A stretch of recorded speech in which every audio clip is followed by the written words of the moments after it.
These are the top 1% AI companies in the world and they are printing money. Harvey, which is an AI tool for lawyers, hit 100 million in revenue in less than 3 years. ElevenLabs did that in 21 months. Cursor did that in 12 months and Lovable hit 100 million in revenue in 8 freaking months. I wish all of us could do that. But these top 1% companies have done something that the other 99% are just not aware of. And a super interesting report by A16Z, which is, by the way, one of the biggest startup investors in the world, breaks down the reason behind this crazy growth into 2 simple words: the great expansion.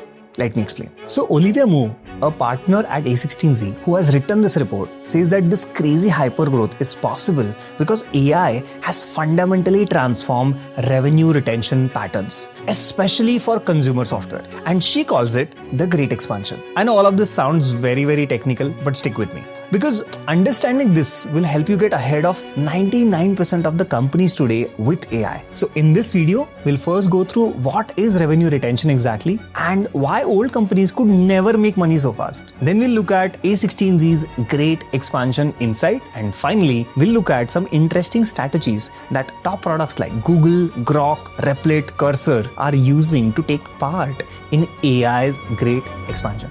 And if you're new to this channel, welcome. You are watching GrowthX. This is our ongoing series where we are looking at extremely insightful reports on AI and breaking them down so you understand the game and apply what you learn in your own work. Let's start with understanding why old software companies could never make money so fast. And by the way, I'll also break down revenue retention to explain this concept. See, before AI, consumer software companies made money in 2 major ways. First was an advertising-based revenue. This was mostly used by social apps like Instagram, TikTok, Snapchat. Now think about it.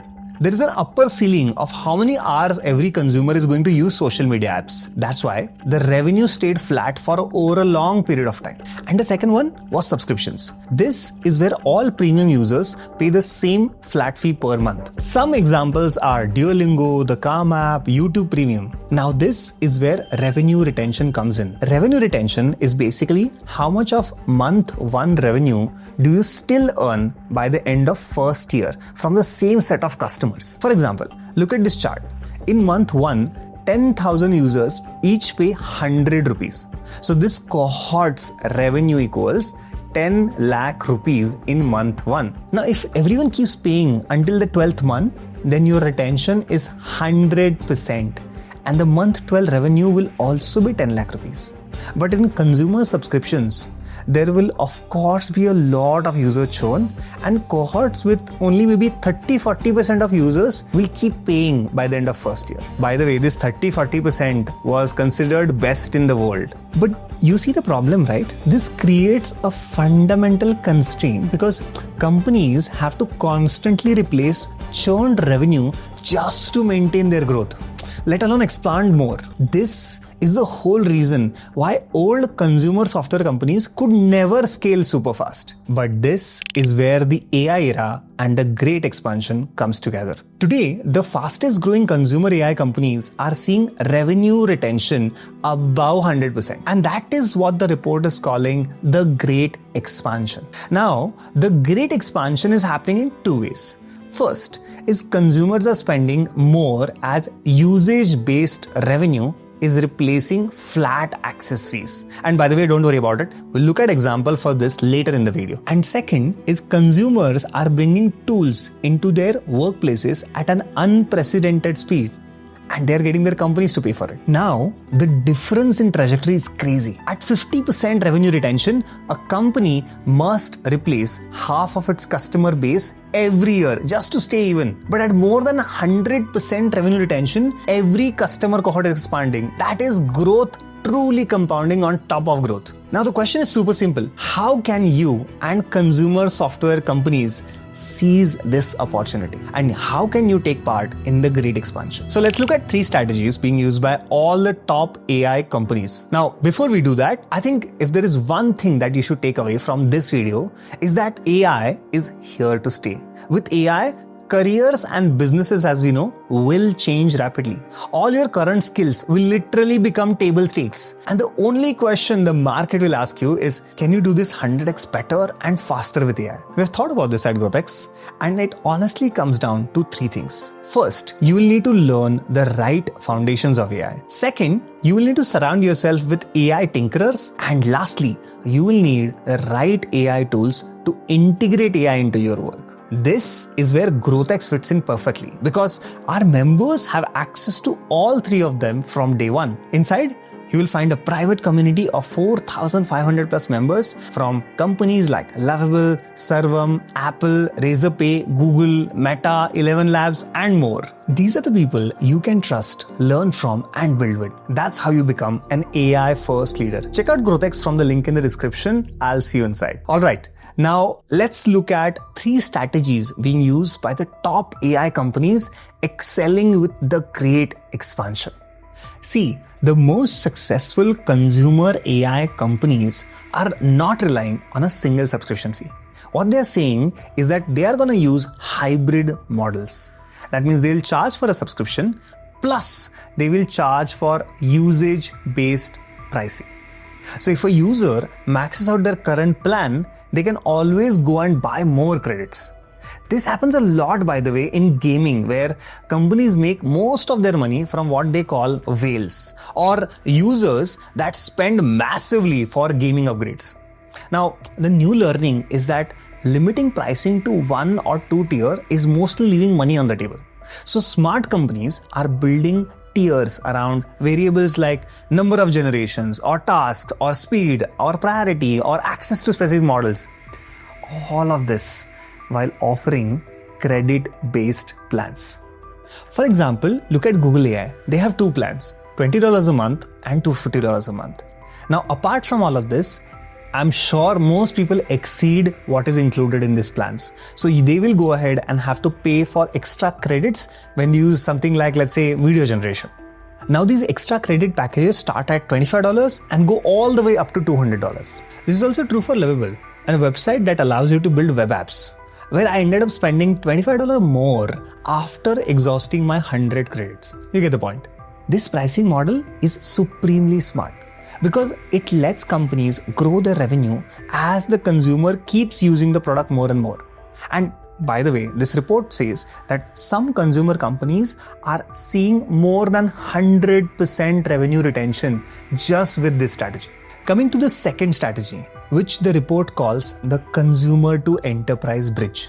See, today employees are being actively rewarded for bringing AI tools into their workplaces. In some companies, in fact, failing to become AI native is now unacceptable. So any product with potential work application should assume that users will want to bring it to their company teams and they will pay significantly more when they can get it reimbursed. So this transition from price sensitive consumers to price insensitive enterprise buyers creates a major expansion opportunity. But of course, it requires basic features in the software like sharing, collaboration, team folders, security, canvases, shared libraries, etc. Tools who have these features today command a pricing delta that can be massive. ChatGPT, for example, is not widely regarded as a Teams product, but its pricing says something interesting. Individual subscription cost $20 per month, while enterprise plans range from $25 to $60 per user. Some companies are even pricing individual plans at a break-even or at a slight loss just to accelerate team adoption. Now, Notion, of course, used this approach back in the 2020 when they offered unlimited free pages for individual users and charged aggressively for collaboration features, which is, by the way, what has driven the whole growth for Notion over a period of time. Now, if you think about it, these are consumer companies adding enterprise features because they know the real money will come from enterprises. With that, let's come to the final strategy, the enterprise strategy. Now, Olivia in the report mentions that this strategy might be counterintuitive, but she's making a case saying that consumer software companies need to hire their head of sales within the first year. See, as we said in our last video, AI adoption is happening bottoms up in most companies. But this report says that grassroots adoption can only take a product so far, because securing a broad company level use will require navigating enterprise procurement and closing high value contracts. So for example, Canva, which came up in 2013, waited almost 7 years before it launched its Steam product. In 2025, that kind of delay may kill you. The pace of enterprise AI adoption means that if you postpone enterprise features, a competitor will capture the opportunity instead. And beyond just sales capability, a few key features like security, privacy, ops, billing, collaboration product features, all of them will determine where you land up in this space. Like ElevenLabs is a good example.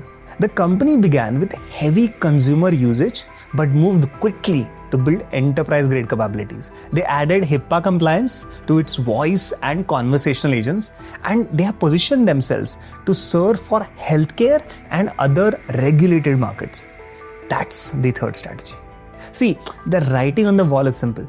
AI is here to stay, and if you're building a consumer business, all of this might have sounded very trivial, but it's the core difference between the top 1% AI companies and the rest. This great expansion is allowing consumer companies to scale in ways that was once impossible. And it's also allowing them to become really large businesses in months and not in decades. By the way, all of this is possible when the market has depth. That means enough people in the market has the appetite to pay for such tools. For example, in the US, the appetite to pay exists. But if I think about India, the appetite to pay is limited. So when you're also thinking through markets on building an AI company, you might want to go ahead and think of markets with a lot of depth.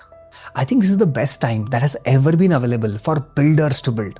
Supremely exciting. But that's it for today's video. The link to check out the GrowthX community is in the description. I hope I see you inside. Bye for now.